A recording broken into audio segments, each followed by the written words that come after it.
नमस्कार किसान भाइयों,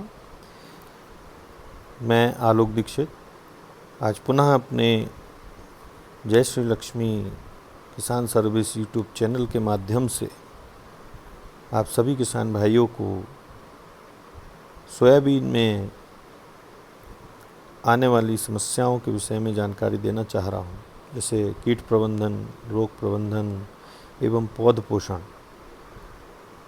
तो ये विशेष जानकारी चूँकि अब सोयाबीन करीब 1 से 1.5 महीने की हो रही है, तो कीटों का लगना, रोगों का आना और पौधे में पोषक तत्व की कमी, ये एक महत्वपूर्ण विषय है जिस पे हम चर्चा आज करने जा रहे हैं। तो कृपया ध्यान से देखें और जानकारी अवश्य आपको पसंद आएगी। कृपया लाइक करें, शेयर करें और सब्सक्राइब करें। तो कृपया ध्यान से देखिए। जैसा कि आप देख रहे हैं कि शुरुआत में जब सोयाबीन 20 दिन से 30 दिन के मध्य में होती है तो ब्लू बीटल, जैसे पत्ते झिरझिरे हो जाते हैं, सेमी लूपर जो इल्ली एक आती है सेमी लूपर के नाम से, और तीसरा जो है रिंग कटर की समस्या काफ़ी शुरुआत में आती है। इन तीनों समस्याओं के लिए, तीनों कीटों के प्रबंधन के लिए डेनिटॉल सुमिटोमो कंपनी का है, फेनप्रोपेथ्रिन टेक्निकल है 10%, 400 ml प्रति एकड़ के हिसाब से अगर हम स्प्रे करते हैं तो काफ़ी अच्छे रिजल्ट हमें प्राप्त होते हैं। साथ ही प्रोफेनोसाइपर 400 ml प्रति एकड़। प्रोफेनोफॉस जो है अच्छी अंडे मारने की क्षमता अच्छी रखता है, तो जब शुरुआत में इल्ली अपने अंडे रखती है उस समय अगर प्रोफेनोसाइपर का प्रयोग किया जाए तो वो भी काफ़ी कारगर रहेगा। इमामेक्टिन बेंजोएट, फली छेदक कीट की समस्या अगर आती है तो इमामेक्टिन 50 ग्राम प्रति एकड़ के हिसाब से हमें स्प्रे करना चाहिए। और कई बार अंत में जो है फली में दाना जब बैठता है तो फली छेदक के साथ साथ जो है तंबाकू वाली इल्ली, जिसे रात रानी भी कहते हैं, टोबैको कैटरपिलर भी कहते हैं, तो उनका भी अटैक होता है। तो इसके लिए जो है कोराजन जो काफ़ी फेमस है, 30 ml प्रति एकड़ के हिसाब से इसका प्रयोग करना चाहिए। फेम भी एक अच्छा प्रोडक्ट है बायर का, उसका भी प्रयोग आप कर सकते हैं। वो भी जो है 25 से 30 ml प्रति एकड़ ही उपयोग आप करें। तो इस तरीके से हम कीट प्रबंधन सोयाबीन में कर सकते हैं।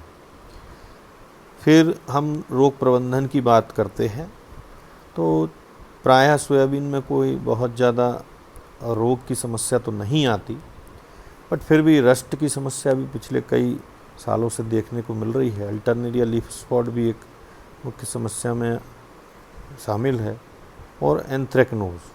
तो इन समस्याओं के लिए जो है कार्बनडाजिम मैंकोजेब का जो कॉम्बिनेशन है उसका स्प्रे 400 ग्राम प्रति एकड़ के हिसाब से कर सकते हैं, अथवा हेक्साकोनाजोल प्लस जेनेब टेक्निकल है, उसका स्प्रे भी 400 ग्राम प्रति एकड़ के हिसाब से हम रोग प्रबंधन के लिए कर सकते हैं।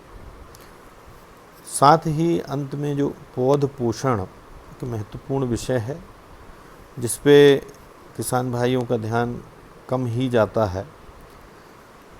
तो पौध पोषण जो है, चाहे सोयाबीन की फसल हो चाहे कोई भी फसल आप ले रहे हैं, एक महत्वपूर्ण बिंदु है जिस पर हमें ध्यान देना अब आवश्यक हो गया, क्योंकि दिनों दिन उत्पादन कम होता जा रहा है और हम बाकी सब प्रबंधन, खरपतवार प्रबंधन, रोग प्रबंधन, कीट प्रबंधन तो सभी करते हैं, पर पौध पोषण पर कोई विशेष ध्यान नहीं दिया जाता। तो वो भी बहुत महत्वपूर्ण विषय है। तो उसके लिए जो है दानेदार और लिक्विड 2 ऑप्शन हैं। न्यूट्रीमैक्स प्रोडक्ट अभी नया मार्केट में आ रहा है, इसका प्रयोग अगर हम दानेदार है 5 किलो प्रति एकड़ के हिसाब से करते हैं तो न्यूट्रीमैक्स क्या है, पौधे की भूख को बढ़ाता है, जिससे वो ज़्यादा पोषण ज़मीन से लेगा साथ ही अधिक फली और उत्तम गुणवत्ता वाला बीज आपको प्राप्त होगा।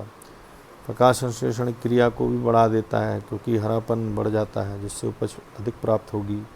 और मौसम का जो बदलाव, कभी गर्म कभी ठंडा, तो उसको भी, उसके प्रति भी सहनशीलता को बढ़ाता है।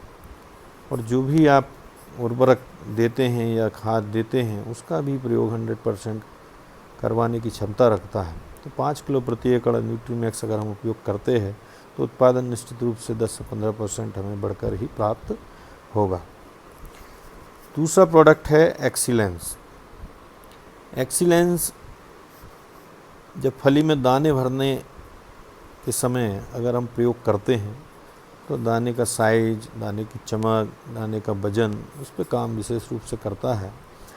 और शुरुआत में भी हम इसको प्रयोग कर सकते हैं। ग्रोथ के लिए पौधा पोषक तत्वों की शीघ्रता से उपलब्धता कराता है।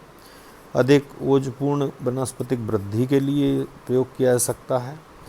फूल अधिक लगे, अधिक फूलों की मात्रा हो, फूल झड़ने से बचे, उसके लिए भी इसका प्रयोग किया जाता है।